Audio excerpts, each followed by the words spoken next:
Tracks Ahead, brought to you by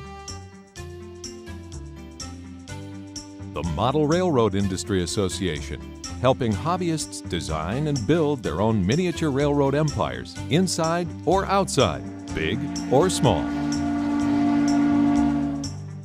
Kato, manufacturer of precision railroad models, and the Unitrack system. Microtrains, manufacturers of prototypically accurate model train cars and collectibles.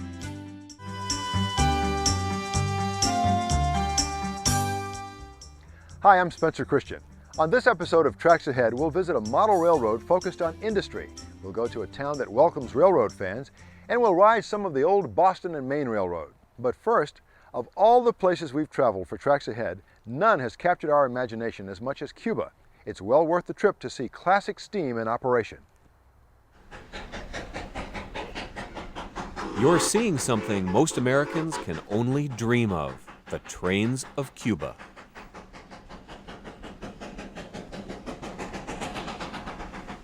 Seeing these living, breathing pieces of rail history is even more impressive in person.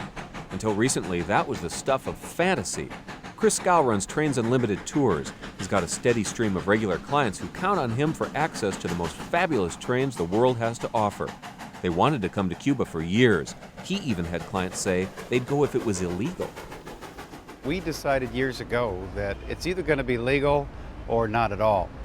And there has been so much demand to run this railroad tour of Cuba that it's been eating at us for years. Recent moves by the U.S. government allow for limited travel to Cuba for Americans making educational visits with licensed groups. Trains Unlimited Tours is the first group to take advantage of the new laws and bring rail fans. And now they're here. And as wonderful as the train portions of this trip have been, there was an unexpected bonus. We have run railroad tours all through Latin America and Mexico. And the warmness of the people here towards Americans, maybe it's a curiosity. We're the folks from the north that they know nothing about. Whatever it is, they are very cordial and very interested in our activities, in our lifestyle, and what we're all about. Some expected this place to feel like Mexico. Some expected it to feel a bit dangerous and edgy. To a person, they admit they were wrong. I felt extremely safe. I've not been at all uncomfortable. People are very friendly. They smile. They speak. We don't always understand, but Tom knows some Spanish, and he's able to communicate with them. They can understand him when he asks questions, and we felt very secure. With the only passenger rail line alive in the Caribbean, trains are part of everyday life for many Cubans. They offer one of the best, if more crowded, ways to get around. Why come to Cuba? Well, the reason we came to Cuba was to see the steam engines. That was our basic reason. And why we went, in order to get here, we had to get some authorized trip. And this was the one that was authorized, and that's why we're here, to see the engines. Well, the railroads, not only the engines, but all the Cuban railways. It's very interesting for Americans to come to visit Cuba, for the relationship, for the rolling stock, for the atmosphere, for the colonial cities, for the country, for everything, in fact. There's a whole world of railroading here. Terry Nicholas is the main force behind bringing rail fans to Cuba. His company, Transnico, has been bringing in European rail fans for years. He says when you see Cuban rail, it's as if you're seeing it through the windows of a time machine. In fact, you are back in time for about 50 years. Not only for trains, for everything. Except the few five-star hotels that's really on the world market. But when you are coming in Cuba, straight away, it's like you have the eyes of your grandfather. Chocolate was once a major industry in Cuba. These cars were brought in by Hershey long ago in the 1920s. Like a lot of classics here, they're still in service.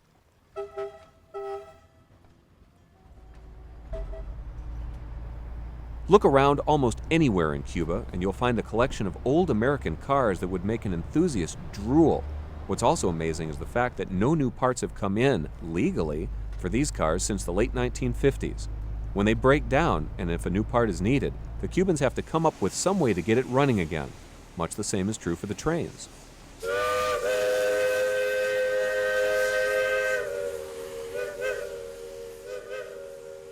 Here in Cuba, it's all real. It's still happening every day. It's not staged. Sure, our photo run-bys were staged, but it's all real. It's a real working railroad, railroads and mills with real American steam locomotives really doing a job that it was meant to do. Most of the operations are in good shape, if very old, but because they're still a vital part of the economy. These hard-working engines are a testament to Cuban ingenuity, keeping old locos running long after most have been retired or even junked in the U.S.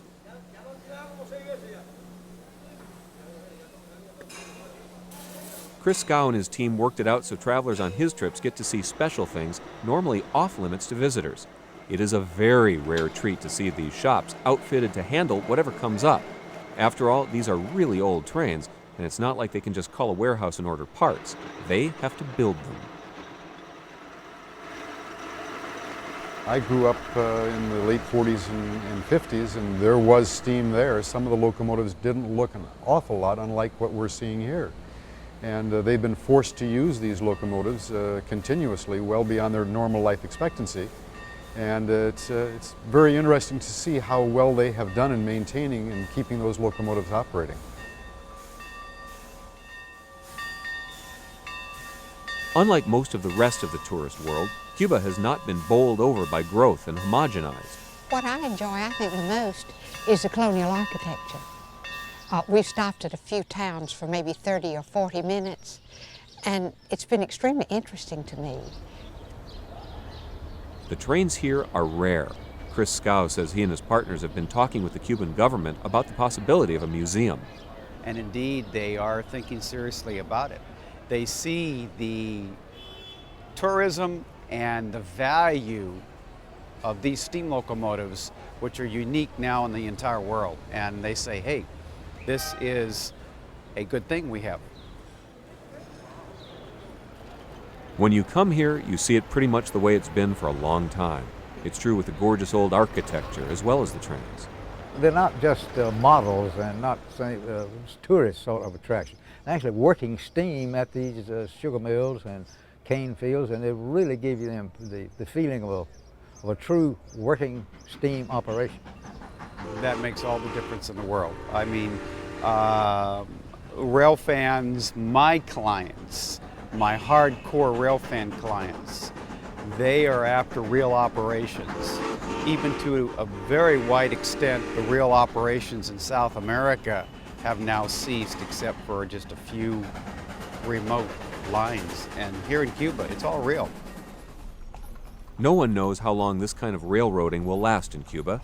There's been serious talk of replacing the old steam with newer diesel stock.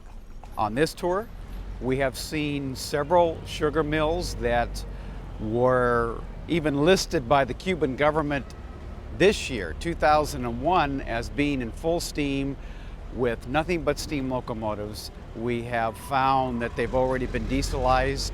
We have found that some of the steam engines are already in disrepair and have been replaced by diesel, either partially or fully.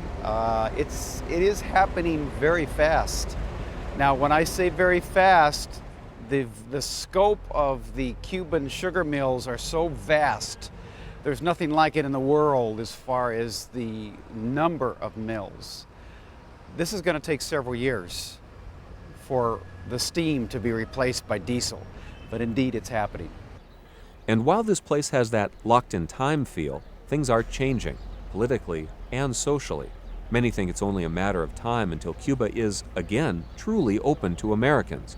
These trips offer a rare chance to see Cuba as it is now, before whatever comes next. And I hope that the politics will change regarding this country and to do more friendship between the both countries, because they have a long history together. And it's not the same with many other countries. In Cuba, the reminders of how non-American this place is are everywhere. Busts of Jose Marti are a common sight. Marti was a poet and revolutionary from the time when Cuba was struggling to gain its independence from Spain. He is said to represent the heart of Cuba. One statue of Martí shows him holding a child. Look closer and you'll see the child is young Alien Gonzalez. Martí points defiantly toward the United States. And of course, Fidel Castro is everywhere. Posters and billboards showing strength in spite of the U.S. embargo are hard to miss. In fact, in Cuba, the embargo is known as the blockade. The view of the Cuban-American situation is quite different when seen from Cuba. It's time to head home, back to the U.S. For Chris Scow, this first foray into forbidden Cuba is a success. The Cuban sunsets were something many Americans took for granted for many years. This was the playground for the rich and famous. Now, this is a scene that's forbidden to most American eyes. If the politics change, it might be a sight that again thrills Americans anxious to return to this forbidden island. For now, it is hard to get here, and for the travelers who've come on this trip, well worth the trouble. If you're thinking of making the trip to Cuba, check with a licensed tour operator for further details. Most of the folks who put layouts together do it to watch the trains run. Jeff Bourne likes the trains, but mostly he likes to build the hard-working industrial areas freight trains call home. This is the Columbia River Steel Corporation. It's along a stretch of the Milwaukee Road main line. The creation of Jeff Bourne, it's a big HO layout that features heavy industry. The purpose of this railroad is to move tonnage, because both of these plants consume a lot of carloads per day. At 24 by 29 feet, it's a lot of layout. The mill line is over 1 scale mile long. The centerpiece of the layout, just as in a true steel mill, is the blast furnace. At the blast furnace, we bring in iron ore, limestone, and coke, and converting it to iron, which is essentially steel with too much carbon in it. Jeff built a lot of it from scratch after he spent a lot of time looking at the real places shown here in miniature. Well, the first thing you got to do is see the prototype, and that's indispensable. You got to go through a mill to get a feel.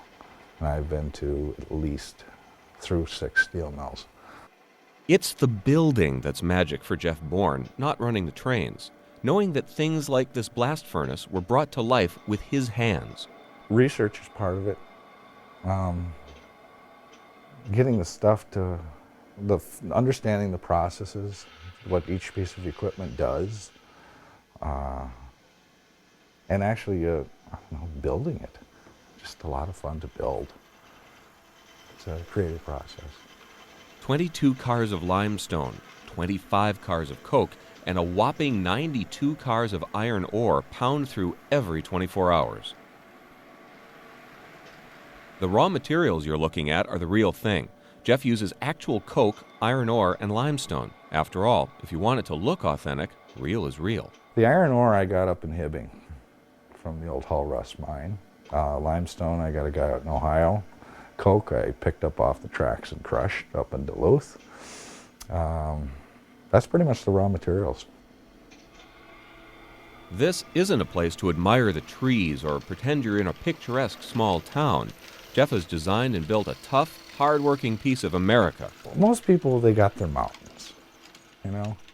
My heavy industry is, they're my mountains and valleys.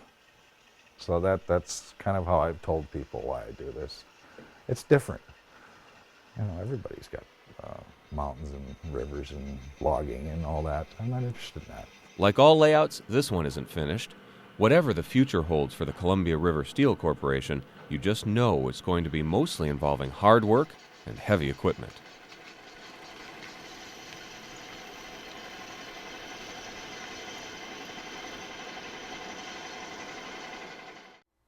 Most towns frown on railroad fans who want to watch trains. There's a different attitude in Rochelle, Illinois. The crossing of the Union Pacific and the BNSF has created a business opportunity. Now, there are lots of train rides that take you through beautiful parts of America. Well, there are excursion trains, and then there's the Conway Scenic Railroad in New Hampshire.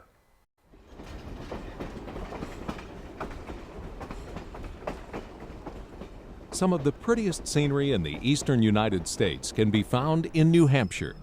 And one of the easiest ways to see it is on board one of the trains of the Conway Scenic Railroad.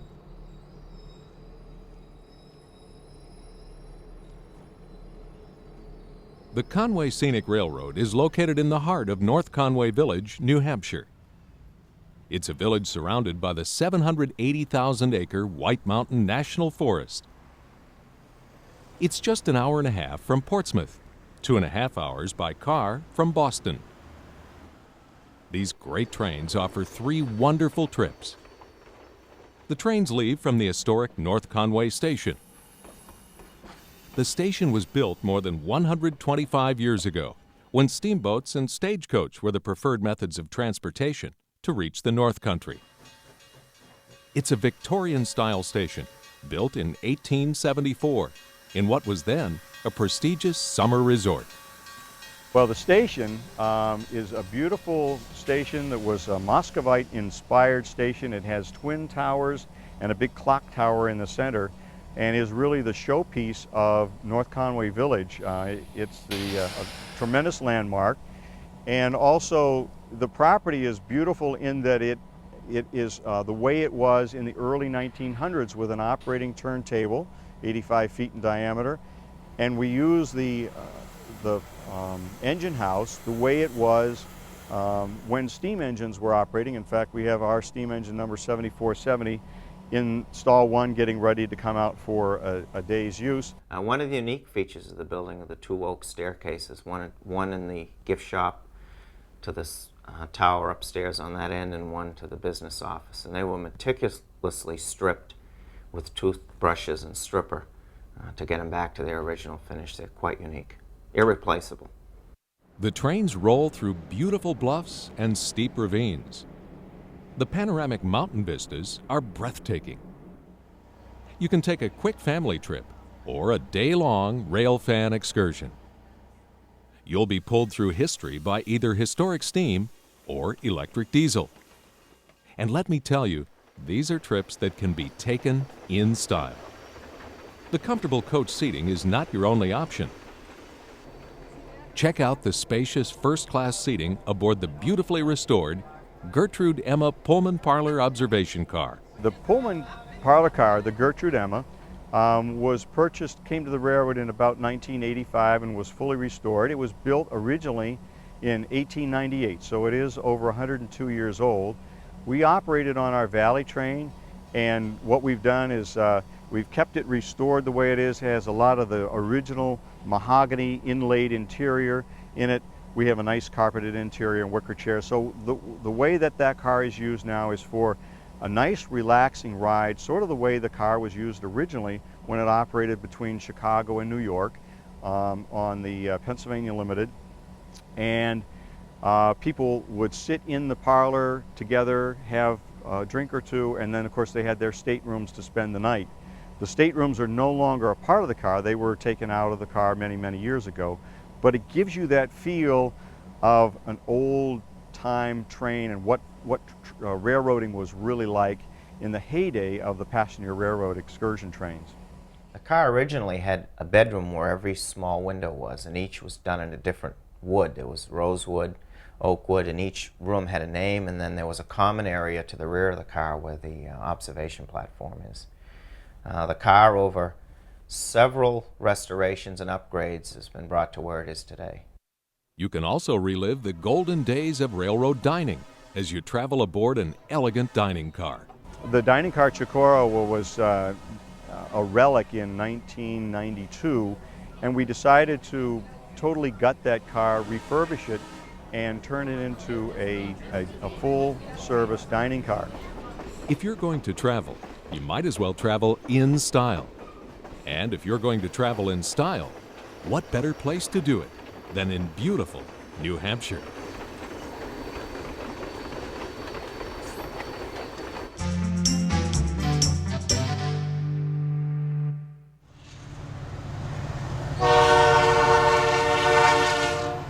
Welcome to the Diamonds.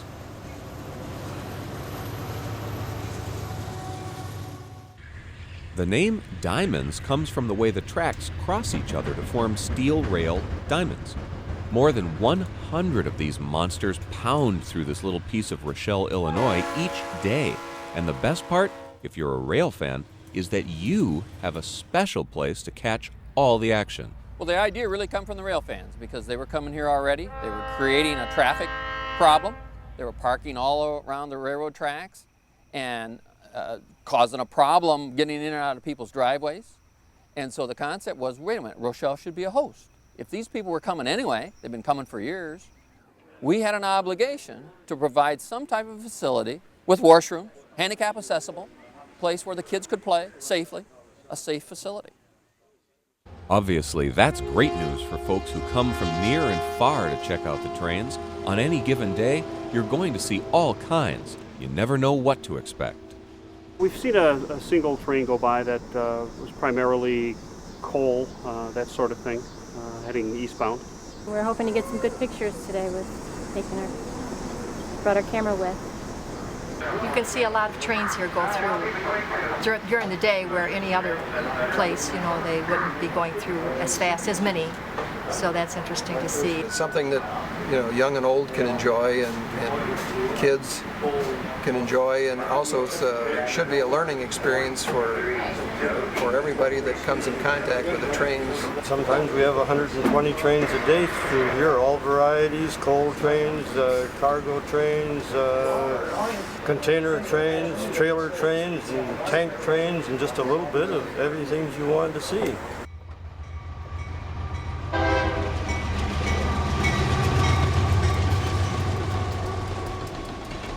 Gerald Brettschneider gives tours of Rochelle Railroad Park.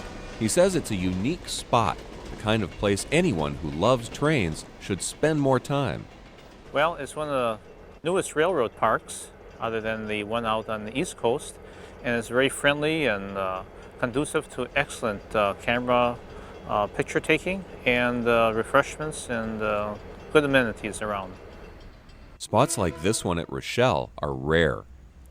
This is unique. There's only one other place, and that's out on the Conrail system at Horseshoe Curve. It's been a real boon for the town of Rochelle, but visitors aren't the only ones who've come here because of the diamonds. Lynn and Anthony Miranda came from Nevada, but they didn't come to look at trains. Well, we figured this would be a chance for us to turn our hobby into a business. And we saw this unique area, and we thought, well, we'd give it a try right here. They opened a small shop for the visiting rail fans, which is now turning into a bigger shop. We are expanding now because business has been pretty good, and our business is really small. We get about 10 rail fans in here, and we can't fit anybody else in. So now you'll have room to move around and look at things in the shop.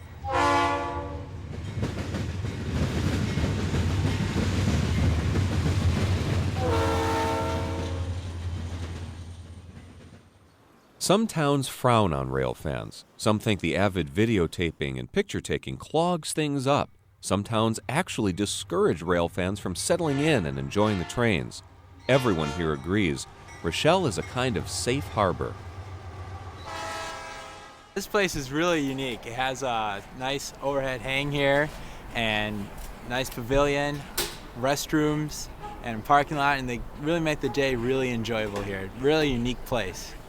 This place is just wonderful. For no other town has ever been this good to rail fans, and is friendly to the rail fans, and they even put this facility together for us and everything. It's just wonderful.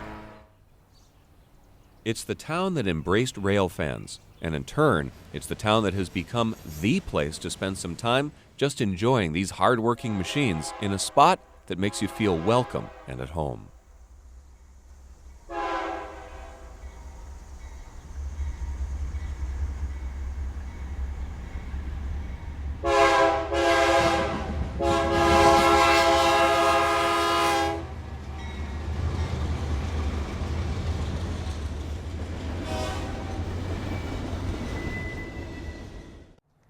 Now, if you're heading out to New Hampshire, we suggest you give the folks at the Conway Scenic Railroad a call to see if you can reserve your tickets in advance. It's a popular ride. Thanks for being with us, and please join us next time for more Tracks Ahead. Tracks Ahead, brought to you by Kalmbach Publishing Company, bringing you Trains Magazine every month for over 60 years, and Classic Trains Magazine, covering railroading's rich heritage. Cotto, manufacturer of precision railroad models. and the unit track system. Walthers, manufacturer and supplier of model railroading products, serving the hobby since 1932. The Model Railroad Industry Association, a not-for-profit trade group for professionals in manufacturing, importing, packaging, or publishing model railroad merchandise. Micro Trains, manufacturers of prototypically accurate model train cars and collectibles.